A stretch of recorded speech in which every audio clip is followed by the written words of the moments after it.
एक अल्पवयीन 17 वर्षाची मुलगी ही क्लाससाठी म्हणून घरातून बाहेर पडली आणि नंतर ती संध्याकाळी घरी आली नाही। यावरून तिच्या पालकांनी तो एक गुन्हा दाखल केला होता। त्यावरून खेड पोस्ट येथे अपहरणाचा गुन्हा दाखल झालेला होता। त्याच्यामध्ये खेड पोस्टेतर्फे तपास चालू होता। त्या तपासामध्ये आज अशी माहिती समजली की त्या खेडच्या बाजूला भीमा नदी आहे, त्या नदी पात्रामध्ये त्या मुलीचा मृतदेह मिळून आला।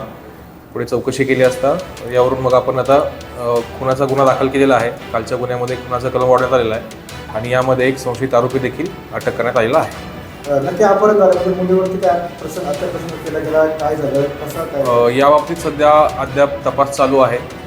पोस्टमॉर्टम झाल्यानंतर या सर्व गोष्टी उघड होतील। पण एका 17 वर्षीय मुलीचं अपहरण होतं, तिचा फोन केला जातोय, मात्र ह्या अशा घटना वारंवार का वाढत आहेत? काय माहिती प्रकरण